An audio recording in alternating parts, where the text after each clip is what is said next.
Coping with COVID, updates on the pandemic and information to help you thrive and survive COVID-19. It's brought to you by the South Carolina Department of Health and Environmental Control. Visit scdheck.gov for an updated list of testing sites and important information on how to protect yourself, your family, and friends from the coronavirus. SCDHEC, healthy people, healthy communities. In it together and the South Carolina Diabetes Advisory Council, presenting Wellness Wednesday every Wednesday on Coping with COVID. The City of Columbia Office of Business Opportunities, helping to meet the needs of small, minority, and women-owned businesses in the City of Columbia. Log on to columbiasc.net/OBO. Agape Counseling and Training Services. Call 803-779-2777 for licensed professionals of counselors and social workers helping families, engaged and married couples, and individuals of all ages gain an understanding of all aspects of their lives. If you're having a challenge coping with COVID, contact Agape Counseling and Training Services at agapects.com. And Palmetto Media Connections,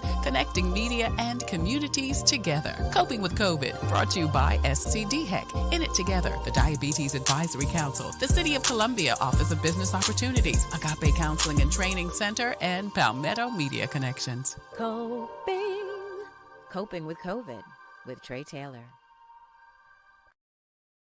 Hey there, happy Thursday. I'm Tre Tailor, and you are watching Coping with COVID. Updates on the pandemic and information to help you thrive and survive COVID-19. Today, we're talking about redistricting. It's a big conversation right now. I know you've heard a lot about it, and we're going to tell you what it is and why and how it affects you. We'll talk to two people who have firsthand experiencing in redistricting. Civil rights icon, Mr. James Felder, joins us, along with South Carolina State Senator John Scott. Gentlemen, thank you so much for joining us today.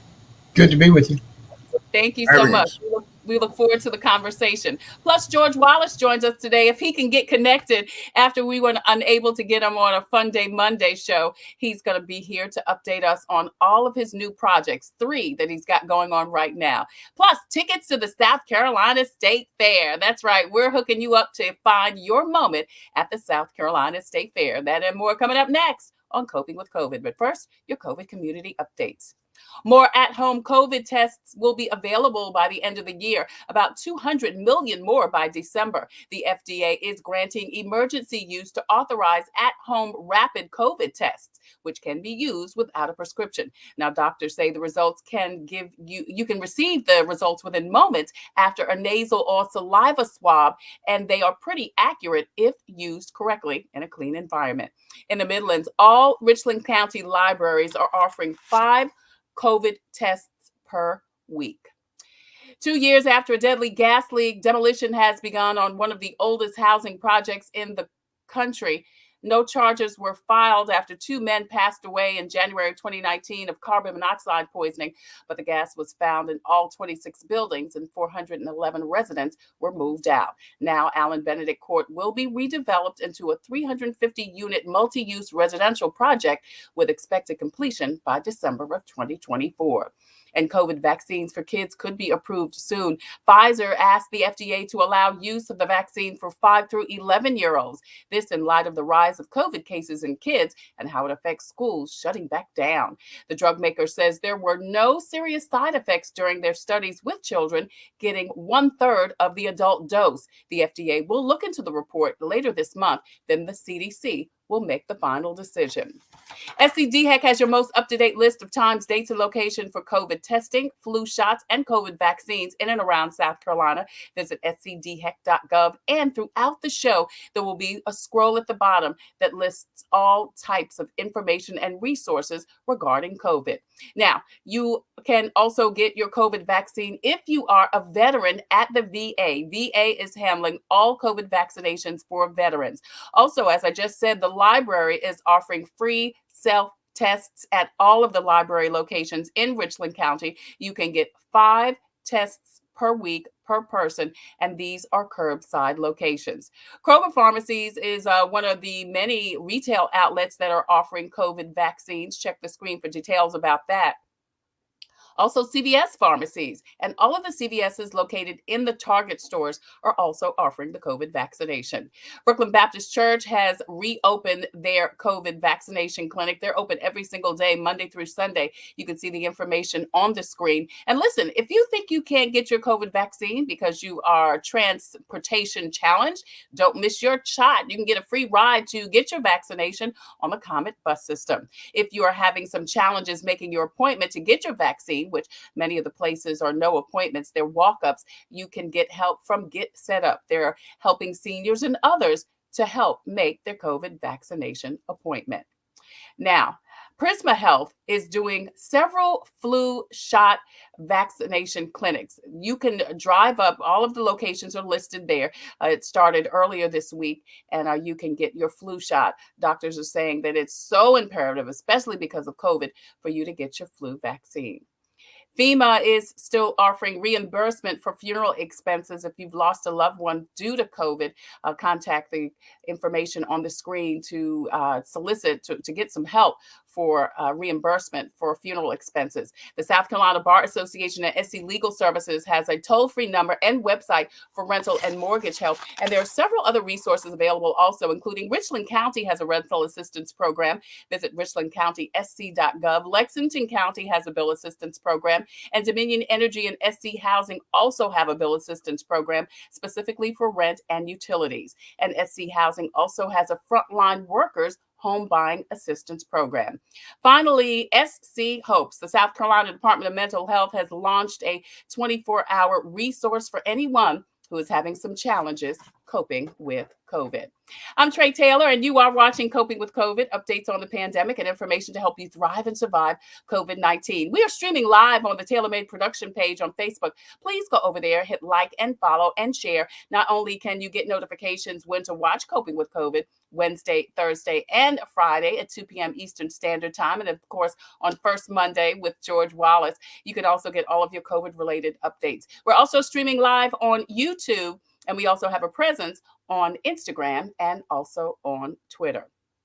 Again, don't forget to check the scroll at the bottom of the screen for information throughout the show, and later on in the show, your chance to win tickets to the South Carolina State Fair.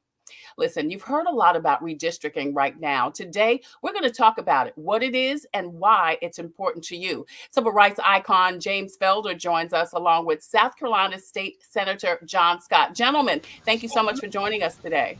Good to be with you. Thank you. Same here. Thank you. So let's start from the beginning. I mean, I want to do a little redistricting one-on-one. Senator Scott, I was talking to Mr. Felder earlier today, and I think a lot of times people don't know what things even are. So, they're hesitant about asking because they're embarrassed. So let's talk about what is redistricting.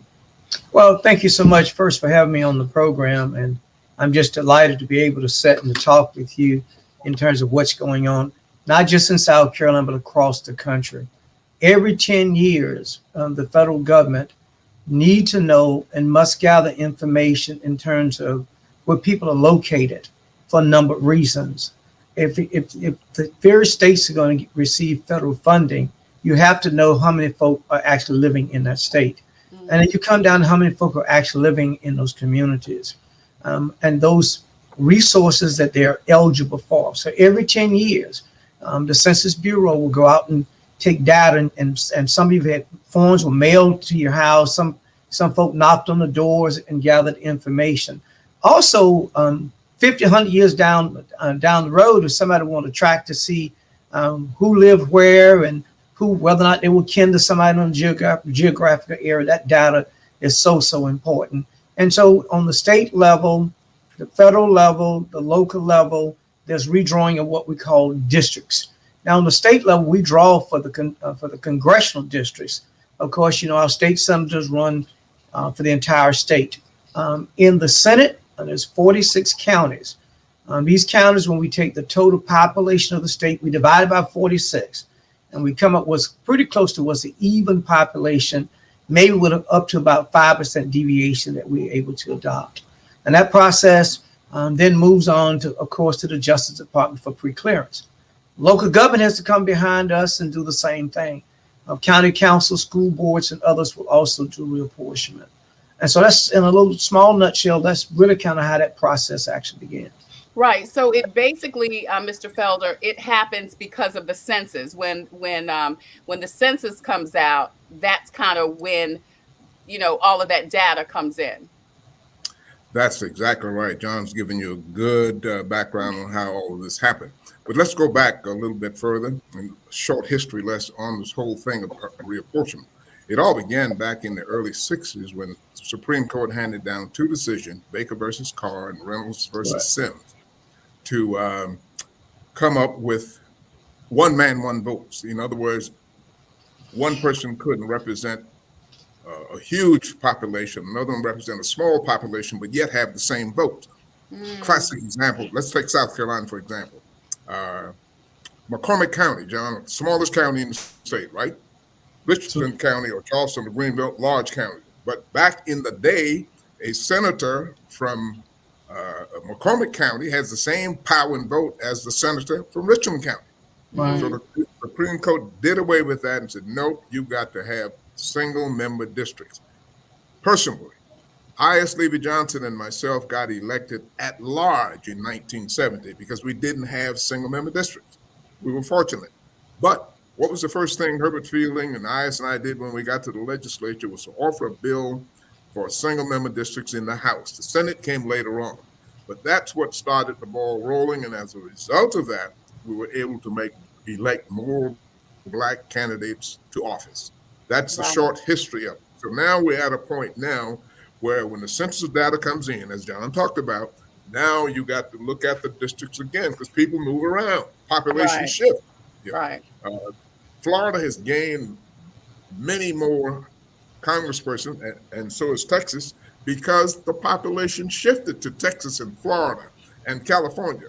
So redistricting every 10 years is to make the playing field equal, right, John? That's correct. So they'll take that 330 million plus persons and divide it by the 435 congressional, and they come up when they can tell you exactly how many congressional seats you're supposed to have in your state. Right. We grew in South Carolina, but not enough to have another congressional seat. But when you look at the new numbers, it's about 730,000. We didn't grow quite that much, maybe a little better than half of that. And Jim, you were perfectly right, and I really appreciate the history. I was at South Carolina State College in the early 70s and was proud to see for the first time South Carolina had African Americans who would represent us in the General Assembly.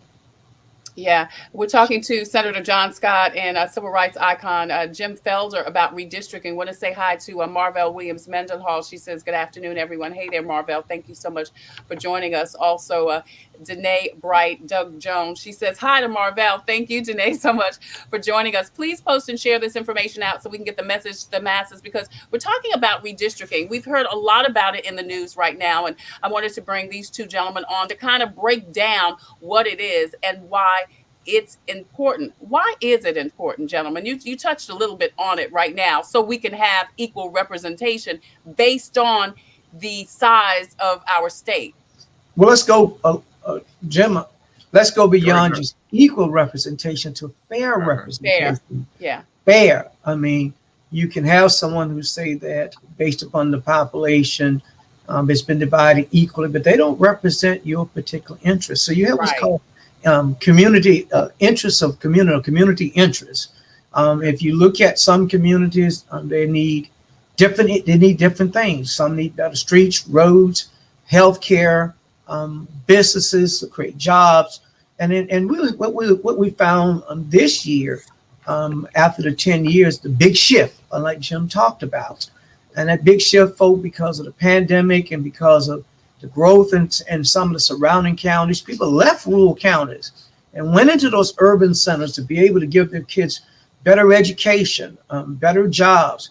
As we continue to recruit larger Fortune 500 companies coming to South Carolina, people want to be close to their jobs and close to a system that has a better taxation, so these kids have better schools to be able to go to.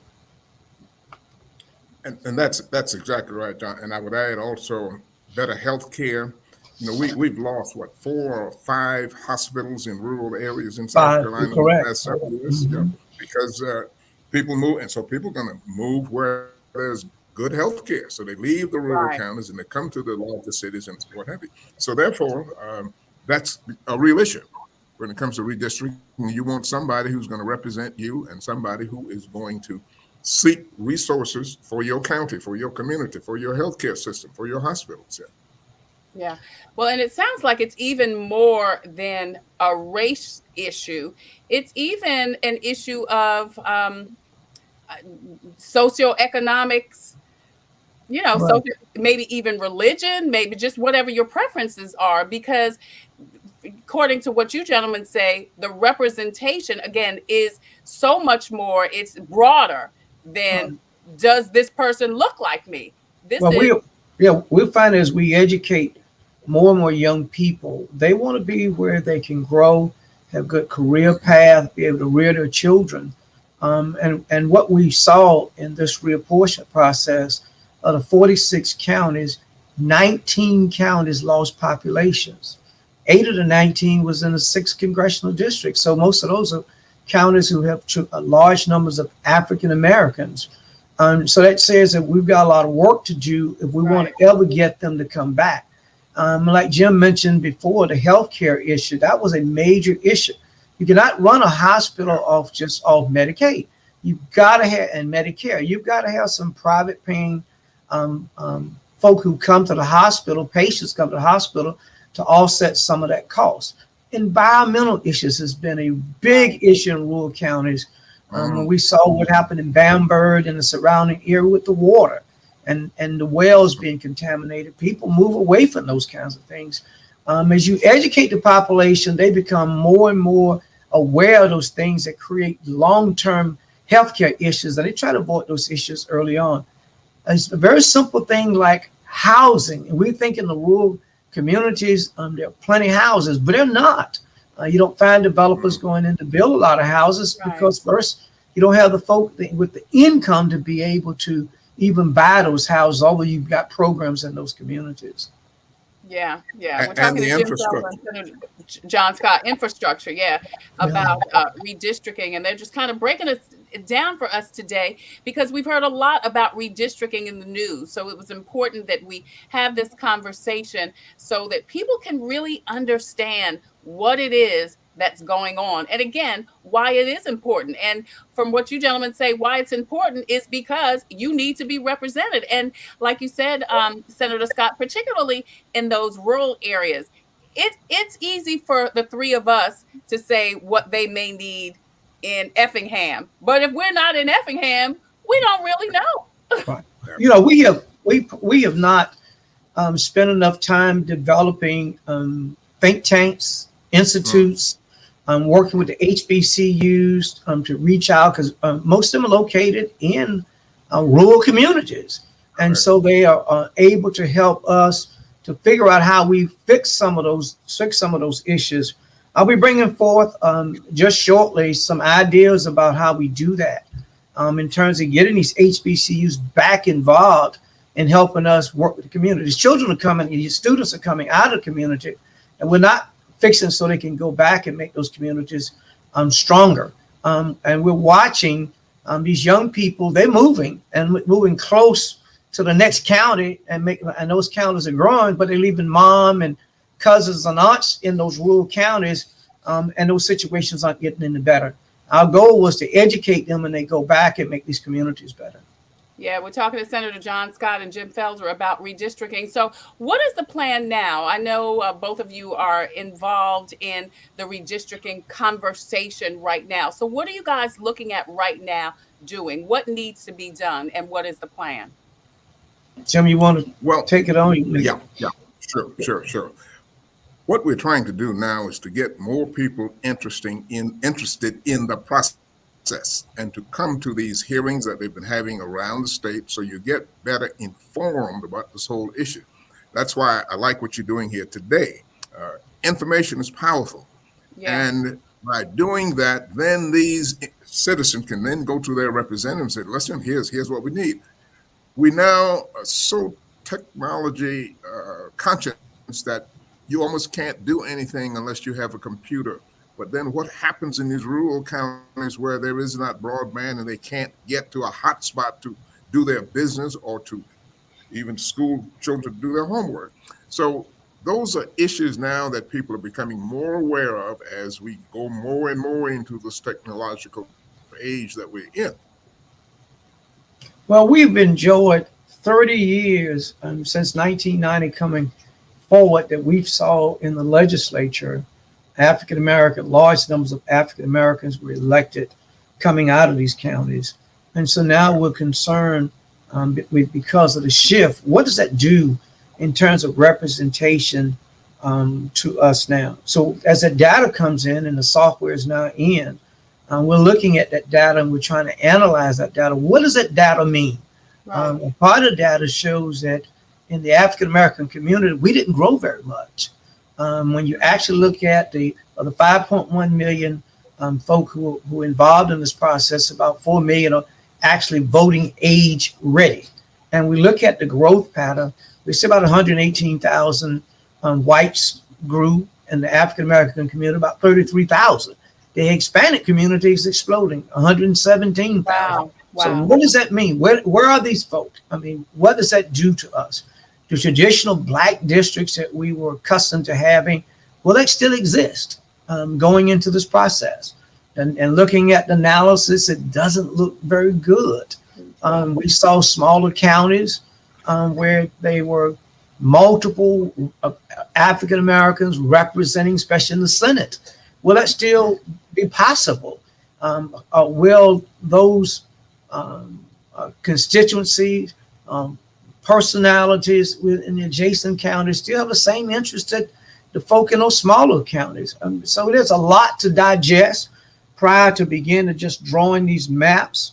And will we allow, again, for districts just to be compacted, just a lot of African Americans and it not be spread so there's equal representation and sharing of the resources so they come back to these counties?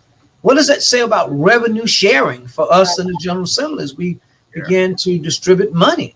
If your county lost population is done on the population count, that means that your county may even become even poorer than you were before. So do we need to look at that formula, change that formula, because there's some basic things that these counties will have to afford. So it's a bigger picture than just drawing some maps. I mean, that the resources and what will the next 10 years look like if we don't get it right this time? Yeah, I want to say hi to Mitchell Peace Joy Jen, who says great information. Also, Marvell Williams Mendenhall says great information. She wants to know, is redistricting being done statewide? Thank you for your question. In the General Assembly, that answer would be yes, and that would be for the House, the Senate, and the congressional districts. Local government will have a whole different plan. School boards normally will have their hearings and submit to the General Assembly. We can either adopt those plans or make changes in those plans. Richland 1 is an example. About 5 or 6 years ago, did do some reapportionment, but now there's new numbers, so they have to go back and look at that. But there's still some troubling spots out there. There are some school boards that are still at large. And so what does this represent? And does this represent a challenge for us in the General Assembly? If they don't do it, a lawsuit is brought by folk in the community, or is that community satisfied with what's going on? There are just a lot of things to consider when you begin talking about reapportionment. And then you get down into the weeds part of it, and looking at communities and trying to find folks so your deviation or your percentages, just don't fall off the map, but they still have to be in close proximity and they have to meet certain categories of being communities of interest, and not you just jump across something and just pick up a population just to keep your percentages where you want them to be. Yeah, John, let me push something to you over there. Okay. There is this issue all the time about incumbents protecting themselves during redistricting. Talk a little bit about that. Not anymore. Not anymore. There was a big change about 10 years ago before the courts. And so incumbents are really on your own. To be perfectly honest with you, if you the only person have any small percentage of protection of those African American districts 50 plus 1%.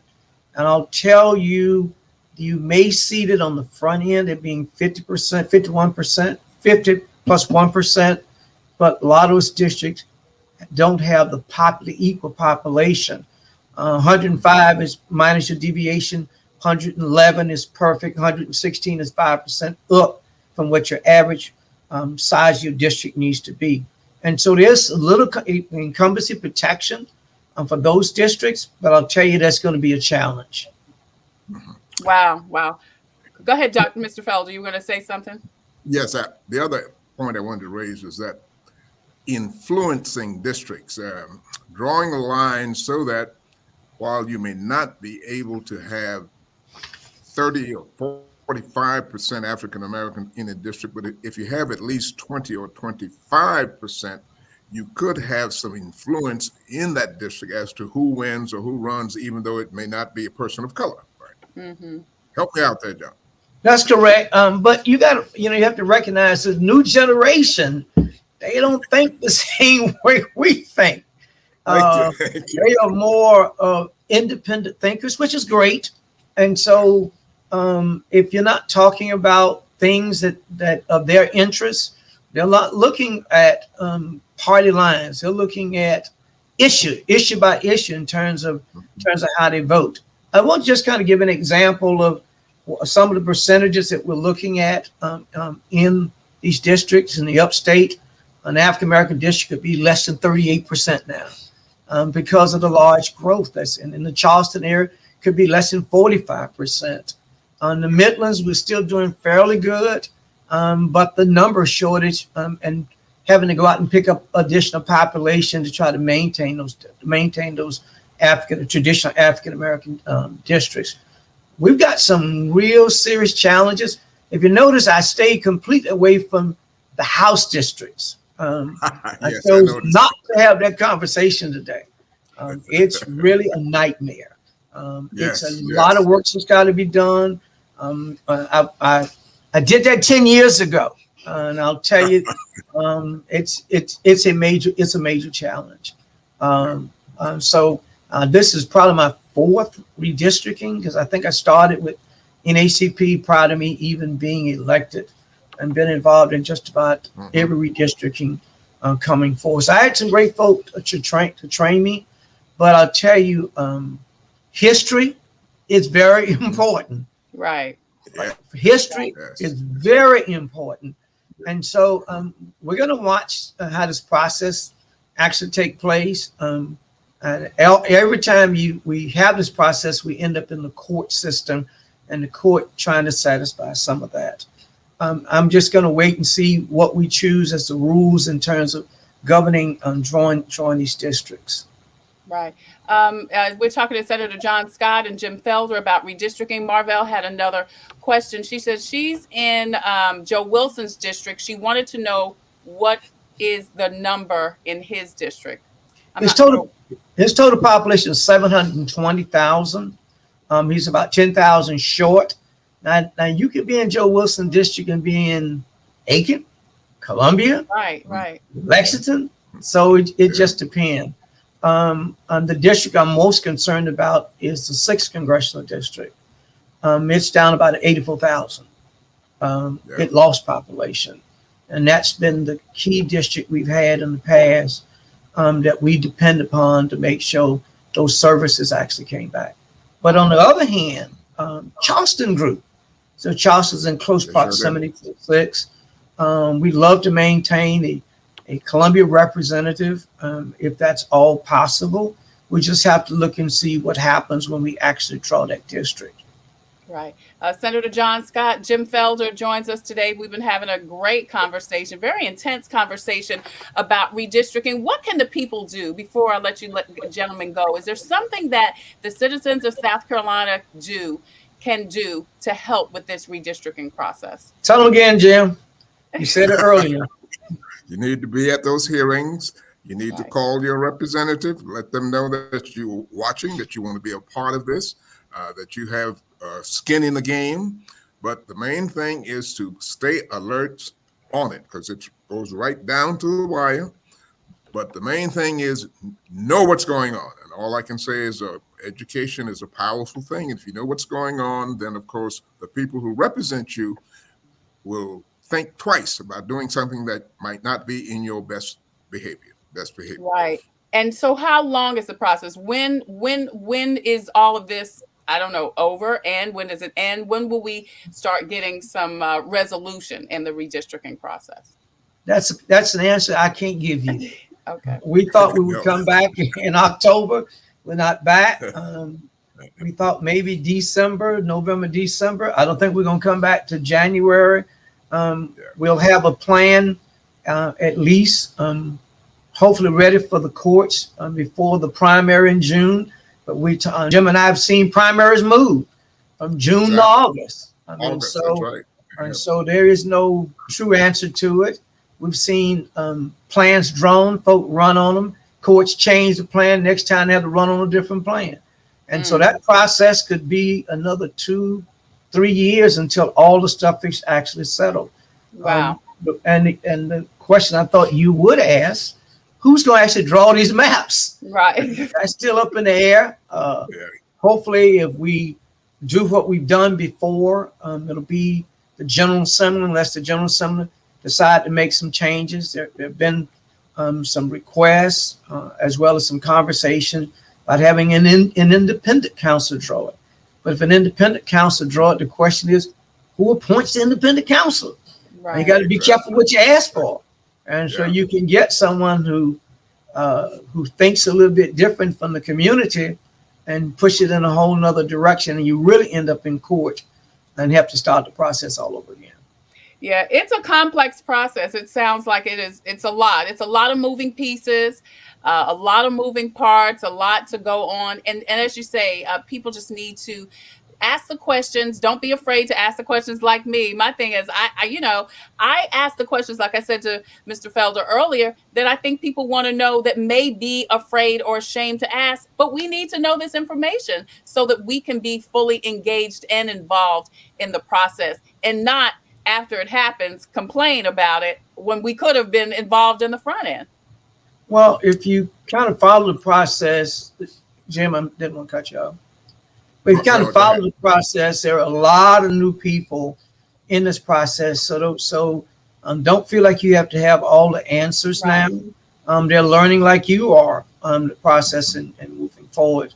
I know on the Senate committee, that's on the Democratic side, might be one person. Nobody was in the Senate the last time we drew those plans on the Democratic side. And so there will be some challenges. So please feel free, no matter what you may think about your question, it still may be a good question to ask your question. Right. It is a good question if you don't know what the answer is. So ask it. Yeah. Right. We're going to have you gentlemen back on to talk more about it as the process moves on and to share more information that we need to know about redistricting. Senator John Scott, also Mr. Jim Felder, thank you, gentlemen, so much for joining us today and for sharing all of this great information. And thank you all, too, for watching and asking your questions and for wanting to become involved. Thank you, gentlemen. I appreciate you. My pleasure. Thank you for having the show. Thank you. Absolutely. Coming up next, we're going to talk to comedian George Wallace. It's going to be a fun day Thursday. We didn't see him on Monday, but he is here and he is going to join us. Here he is right there. He's going to join us. Where are you? Where are you? You look like you're in, I don't know where you look like you are. New York City. You can tell us all of that coming up next on Coping with COVID. I'm Tre Tailor. Computers. The Comet gives me a reliable source of transportation. It's very convenient to me, and they have wonderful drivers. It's clean, and it builds community. It's fun to meet people. It makes me feel like really independent. It's just fun. It's always going to be there, and it gets me everywhere I need to go. We try to ride every single day. Comedy is our livelihood. Let Palmetto Painting Services take the worry out of your next home painting project. We can paint anything. Our business is about interior painting and exterior painting. We offer services for residential and commercial properties. Restore the life to your home with a fresh coat of paint from Palmetto Painting Services. References are available upon request. Give us a call at 803-546-4570 today. Computers, they're a part of our everyday lives, but when they're not working, they're an everyday problem. So call Computers Unique, your everyday solution. 803-351-5821. Is your computer running slow? Won't turn on? Do you need a screen replaced? Or maybe you just need another computer? Well, Computers Unique is your one-stop shop for all your computer needs. They have a wide variety of new and pre-owned PCs, Macs, and tablets. So call Computers Unique, Dutch Square Mall, 803-351-5821. 803-351-5821.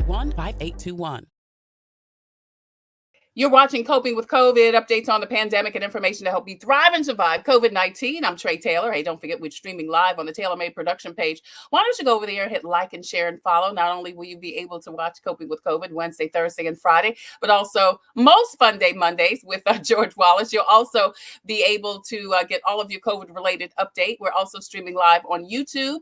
I want to say hi to all of you YouTubers. Thank you so much. Please hit the subscribe button. We also have a presence on Instagram and also on Twitter. So go ahead and do that. Don't forget also, we are streaming some great information at the bottom of the screen. Please check the bottom of the screen throughout the show for all of your COVID-related information, including vaccinations, flu shots, and also all of the financial assistance that is available not only in South Carolina, but throughout the country. Also coming up, your chance to win tickets to the South Carolina State Fair. You keep listening and watching for your chance to win. Comedian George Wallace joins us again. Fun Day Thursday it is now. He has several projects out right now, and he's going to update us on where and when we can see him all over the world. George, where are you right now? Where's Waldo? Right now I'm in New York City. I'm at home, so I'm here taking it easy up here on the 31st floor overlooking the city. How about that? I see that. Living just enough for the city. That's all right. Living just enough for the city. You're not old enough to remember that. Come on. I'm a big Stevie Wonder fan. I'm probably older than you think I am. Marvell Mendenhall says, hi, George. I'm waiting on my sauce. But I think she's thinking that you are Jay. Jay. It must be because I don't have any sauce unless she's a little crazy. What do I have? I got Perel. That's not a sauce. No. What else I got here? I got Lysol. I'm crazy today. I got wipes. I'm into my COVID precautionary safety habits. You know. And you know what? We still have to be careful because COVID is still active and well and going strong. But that has not stopped you, sir. You have got 3 shows on right now. That's amazing. Congratulations. Well, thank you so much. We've been blessed, and I guess you already know about the show 10-Year-Old Tom, which is streaming right now. There you go. You got it there on HBO Max. And it's a pretty funny show. Go on and check it out. It's streaming now. You can see it anytime. I was blessed to get that. Everything just came down at one time. And being an animation is so fun because I can do it right here in the house. Then they put the voice to the photo there, to the character. And so that is just wonderful. Tell us a little bit about a 10-Year-Old Tom. Marvell says, sorry, George. I guess she got her comedians. But they get us mixed up all the time. They go, hey, they call me Jonathan Brown. And I know I'm not that ugly, okay? I know I'm not that ugly. And they call him George all the time, and he likes it because he knows he's not that good looking. So. Tell us about 10-Year-Old Tom. We're going to play a clip in a minute, but tell us about 10-Year-Old Tom. Well, you know, when you do these animations, you don't do them in the session with everybody else. You just might get a page of your lines, and that's it. And they put the whole thing together. So 10-Year-Old Tom is about a little boy in his neighborhood. I really don't know too much to say. I did it a year ago, and I haven't read the script in a long time. So that's how these things work. Yeah. Everything is in the can for a while, and then it comes out. But I tell you what you do. You go and you watch it. It's streaming, and you will like it. You'll see my voice there. I play the role of an attorney. I'm a father, one of the 10-Year-Old Tom's best friend. I'm his father. So I give him legal legal. Well, I think we've got the clip. Don't we have the clip? I'm talking to my producer. Don't we have the 10-Year-Old Tom clip? I sent it to her. Yeah, there it is. Let's play it. What kind of password do grown men use? Try every variation of the word penis, followed by 69. How many variations of penis are there? Oh, that's a lot. Are you ready? Dong 69. Dong 69. Nope. Rod 69. Rod 69. Nope. Wiener 69. Wiener. Nope. Johnson 69. Johnson. Nope. How about Boner 69? Boner 69. That's it. All right, we're in. Thanks, Dad. Oh, I'm glad I could help. That's just one little clip. That might be an adult. I don't know. They got kids in there. It's a kid's show. I don't know what it is, but it seems like adult language to me. It's very adult. Yeah, it's the premise says it's about a 10-year-old. I mean, I guess that's 10-year-old Tom, and I guess it's what boys go through when they're 10 years old. Exactly. But I'm kind of amazed at what they are playing on TV these days.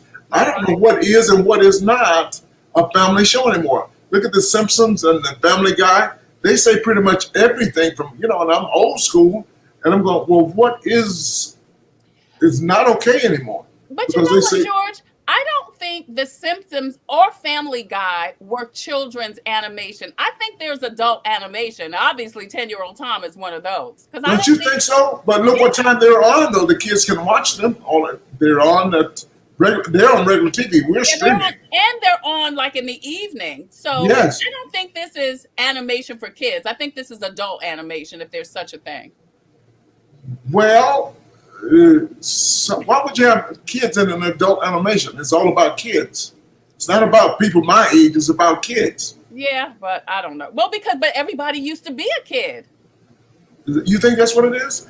I don't understand to make a show about kids that has adult what adults would watch. Yeah, content. Yes. So, but that's what they're doing, and that's what they pay. It figured it out because that's definitely not for kids. Definitely not for kids. I don't know, but the kids are saying these things. That's no big thing. You see what the kids are doing? They're trying to get online. Yeah. You're right. So that's what the kids are. Otherwise, they couldn't write this premise if it were not based on some synopsis out there that has happened already.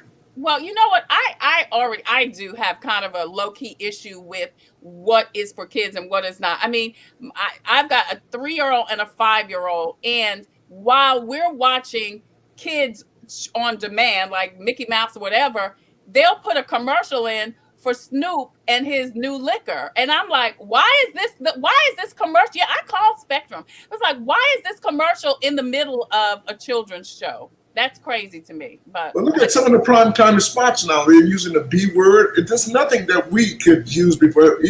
We can't even say the ass back in the day, But now these kids have. And sometimes I tell people, they say, "What's your show like?" I said, "It's nothing your kids ever heard at school." Oh yeah, you're right. So it's a new day, and we're old school. We're really old school, and we don't. It's not that we don't understand, but we don't know why that the networks are doing this. But it's nothing. The writers, you listen to any show, it's like the language is different than it used to be. Yeah, absolutely. We're talking to George Wallace, comedian George Wallace. He's got a lot going on. You and Jack A. Harry are actually doing a show together also. Jack A. Harry and myself, we are parents of a new show that just was that was picked up on last week. It's called Phoebe Robinson. It's called Everything is Trash. Everything is Trash by Phoebe Robinson. Now, This is a new young lady that's hot and just as smart and as cute as she can be. And matter of fact, the first show is about, she says something to me about, we want her to get a job because she's just playing along like these new kids just got out of college. And so we're trying to get her to get a job and stop playing around because she's 30 years old now. She says, I have a job. I have a podcast. And I'm like, oh, that's not a real job. We want you to do better. Your brother stepped up. We think it's time for you to step up. She said, well, I guess this is all going to ish. Everything is going to ish. So she said the ish word to me, okay? And I'm her dad, and I went to my dad and wait a minute, first of all, you're not going to talk to me like that, not in this house. What you need to do is get a job and move up, step up, okay? So even at this age, I'm still old school George Wallace from down south and no language from my kids. It's just like my parents. We just don't, to this day, my parents are dead. And sometimes I have to think before I say words because respect, I think is the word I'm thinking. So. Absolutely. As you said, everything's trash, but it's okay. It's based on Phoebe Robinson's book, Everything's Trash, but it's okay. And this is streaming on Freeform. Yes, and but it's not out yet. We just starting, but we got that. And what's the third project I'm on? The third project is The Premise by BJ Novak. Let's watch a little bit of that. Please try to avoid sudden shifts in mood. Sorry. Hey, my name is BJ Novak. I want to tell you about the show I made. Every episode is completely different. Pop culture, sex, Revenge, guns. Must be training for something. Meaningful issues. celebrity worship is better. Explored through meaningless comedy.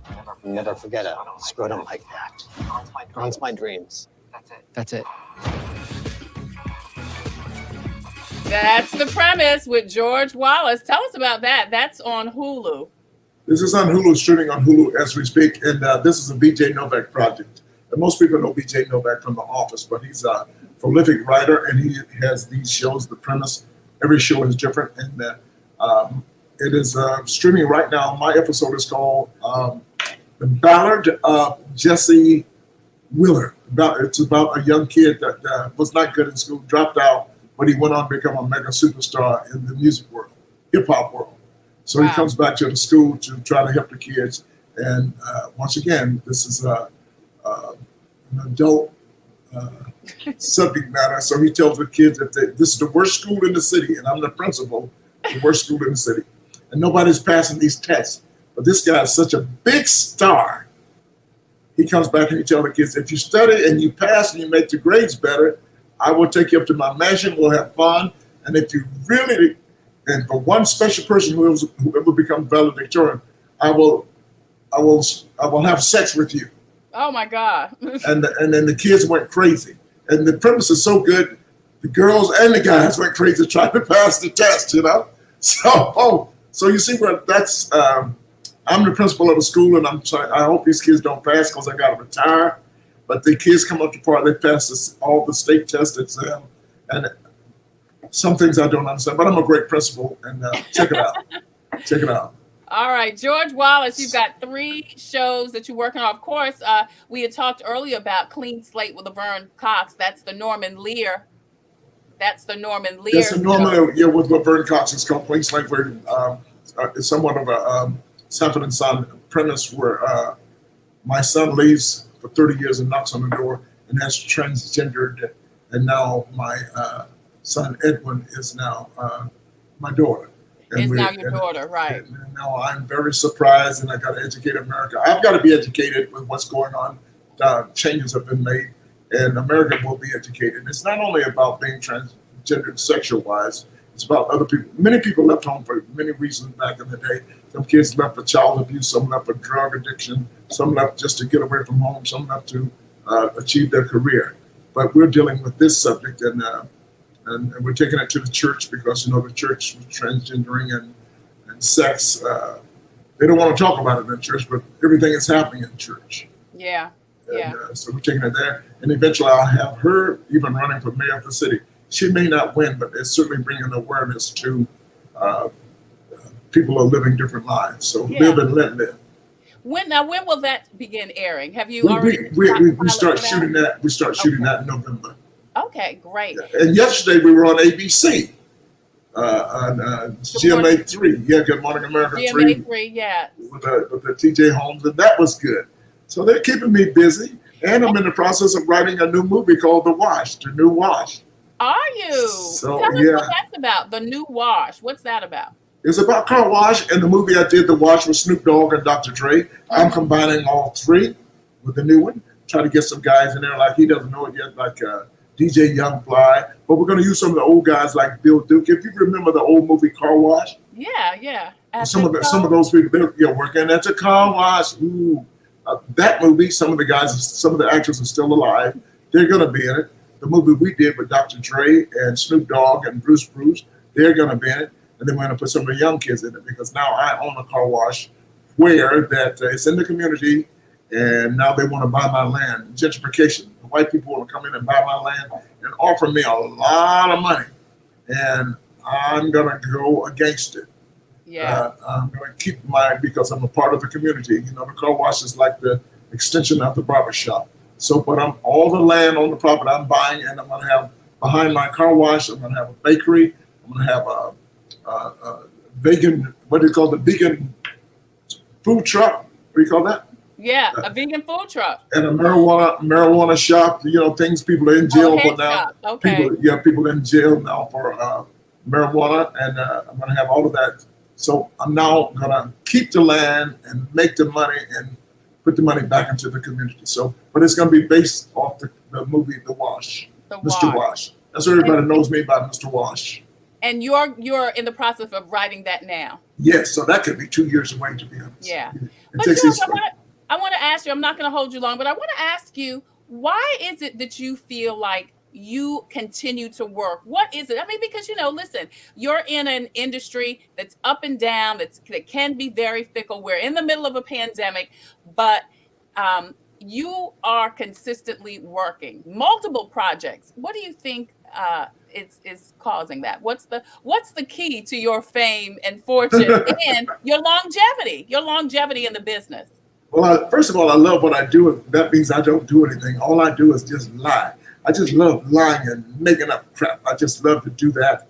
And I've been blessed to do, I've been blessed. What I'm trying to say is that even during COVID, my job is to make people happy. Right. So no matter what you're going through, my job is to bring joy. Laughter is healing for the soul. Yeah. And if I can do that and make somebody happy, I just love it. And keep up with what's going on in the world. We're dealing with the COVID, so I got to make fun of that. Even though we know people that died, no matter what you do, you got to keep laughter involved. Yeah. What a great job do I have. When you go to church, I look at the funny things happening in the church. With the government, it doesn't matter. Things that are going on in your life. You're in the state of South Carolina. And I want to write a book, too, called There's Something Wrong with the People in the South. I don't know what the hell it is about the Southern states. South Carolina did something stupid last month. I don't know what it was. What you say? That was yesterday. Huh? Yeah, you name it. You name it. We did it. Then Georgia, they're doing the stupid stuff. They want you to give water to people voting. And then Texas with the abortion law. Thank God now we got to come up what happened with the federal judge yesterday. He says he stopped the law in the Texas of the abortion because people, even if you don't believe in it, whatever you believe, it's the lady's right to make. That's her decision. Not mine. You got a bunch of old white men telling people what ladies what to do with their bodies, Yeah. It's not what I even think. It's just it's not my job to tell anybody to do with their bodies. So it's my job to make that some of the stupid things they do. And we're not going to even bring up Florida, Some of the stupid stuff. You saw the guy in Florida last week trying to trap an alligator in the garbage can. It just keeps going on and on and on and on. But my job is to put a twist to all of that serious news. I'm a little tired of the serious news, so my job is to try to put a twist on it. Comedian George Wallace joins us. George, when are you going back to Vegas?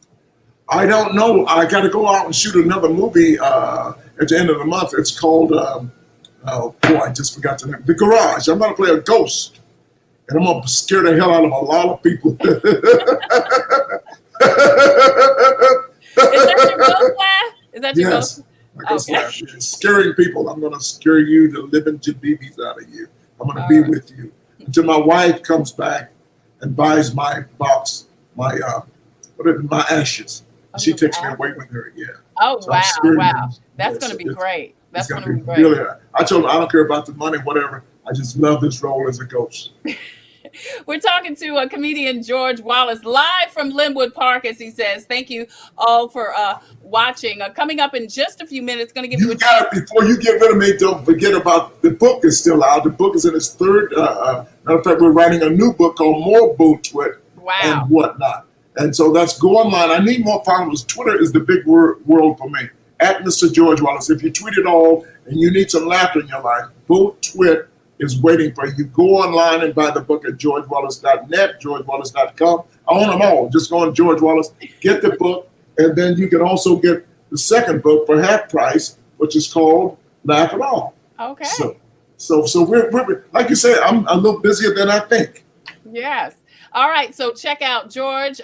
Go to Mr. George Wallace. ORGE. I think it's spelled a little. It's G-E-O-R. That is spelled wrong. It's George. I told you there's something wrong with the people in the South. Let's start with the state of South Carolina. Spelling my name wrong. George. That's George. George Wallace, George. And of course, you can always. There it is, right there under my name from Limbo Park. Right. You can always check him out every Thursday. Just like tonight, he's going to be on Facebook, Sybil Wilkes Live. It's going to be Sybil, George, and Judge Maybelline is going to be there. That's going to be tonight at 7 o'clock. I'm pretty busy, and today I'm on with the one. Trey, what night are you going to come on with me and Sybil? I want you to come on one night. The night you invite me. You got a deal. We'll set that up on a Thursday, okay? All right, that'll be great. And listen, and don't forget about me when you're in the movies. You just got to say, I know somebody in South Carolina. You want me to be in the middle of the movie and just go and do my part? I'm going to be the ghost. I'm going to get you too, Tre Tailor. Whatever you need. I can be the good voiceover artist. I'm a voiceover artist. Whatever you need. What you need. What you want. Ooh. Baby, I got voiceover. That's what I want to do. I want to do what you want. I want to do that. I want you to teach me how to do the voiceover. I'll be glad to. First commercial I want to do is for Home Depot. Oh, wow. Where doers do more. Where doers do more at the Home Depot. Comedian George Wallace joins us typically on Fun Day Monday, the first Monday of the month. He's here with us making our Thursday fun. George, as always, I appreciate you. Thank you so much for joining us. As a matter of fact, I think I have an extra Bull Twit. We were giving those away, I think, last year. But if you want one of George's books and tickets to the South Carolina State Fair, all you have to do is put in the chat. We named 4 shows that George is on, and a show that he's getting ready to write. If you I can't even remember that. any one of those, put them in the chat. Any one of those 4 shows George is on right now, or the movie that he's writing, put it in the chat. We're going to hook you up with one of George's books and tickets to the South Carolina State Fair. George, thank you so much. I love you, and there's absolutely nothing you can do about it because my love for you, Trey, does not require your permission. I'm George Wallace. See ya. Thank you, George. Marvell Williams-Mendenhall says the premise. You've got it, Marvell. We will inbox you and get your information so that we can make sure that you get your Bull Twit book and your tickets to the South Carolina State Fair. I am going to leave you with a reading from Jesus Calling. I'm rushing because I got to pick up babies from the school. So today, Jesus says, in order to hear my voice, you must release all your worries into my care. Entrust to me everything that concerns you. This clears the way for you to seek my face unhindered. Let me free you from fear that is hiding deep inside you. Sit quietly in my presence, allowing my light to soak into you and drive out any darkness lodged into you. Accept each day just as it comes, remembering that I am sovereign, Jesus says, over your life. Rejoice in this day that I have made, trusting that I am abundantly present in it. Instead of regretting or resenting the way things are, thank me in all circumstances. Trust me and don't be fearful. Thank me and rest in my sovereignty. Man, that was a good one today. That's your Jesus Calling for today, August 7th. I'm Tre Tailor. Coming up next week, we are going to have No Justice, No Peace with the 5th Circuit Solicitor's Office. Attorney Byron Gibson, he's going to join us. Also, next Wednesday, Wellness Wednesday with SC DHEC, the Diabetes Advisory Council of South Carolina, and In It Together SC. That comes your way next week. Also, if you have a story or initiative that could help someone cope with COVID, please email copingwith@tretailor@gmail.com. Or if you have a story or product that could help someone cope with COVID, please go to the inbox and contact us. We would love for you to be a proud sponsor. The sponsor list was just up, just like In It Together SC, the Diabetes Advisory Council, SC DHEC, the Comet Bus System, also Javis Tax Services, Agape Counseling and Training Center, Palmetto Painting Services, the 5th Circuit Solicitor's Office, Computers Unique, Dutch Square Mall, and also Palmetto Media Connections. I'm Tre Tailor. Until the next time, I wish you peace and abundant blessings. Take care. God bless. And don't forget to wear your mask over your nose and under your chin. Marvell, congratulations. We're going to contact you and let you know more about your tickets. Thank you guys so much. Love you much. Coping with COVID. Updates on the pandemic and information to help you thrive and survive COVID-19. It's brought to you by the South Carolina Department of Health and Environmental Control. Visit scdheck.gov for an updated list of testing sites and important information on how to protect yourself, your family, and friends from the coronavirus. SCDHEC. Healthy people, healthy communities. In it together and the South Carolina Diabetes Advisory Council, presenting Wellness Wednesday every Wednesday on Coping with COVID. The City of Columbia Office of Business Opportunities, helping to meet the needs of small, minority, and women-owned businesses in the City of Columbia. Log on to columbiasc.net/OBO. Agape Counseling and Training Services. Call 803-779-2777 for licensed professionals of counselors and social workers helping families, engaged and married couples, and individuals of all ages gain an understanding of all aspects of their lives. If you're having a challenge coping with COVID, contact Agape Counseling and Training Services at agapects.com. And Palmetto Media Connections, connecting media and communities together. Coping with COVID, brought to you by SCDHEC. In it together, the Diabetes Advisory Council, the City of Columbia Office of Business Opportunities, Agape Counseling and Training Center, and Palmetto Media Connections. Coping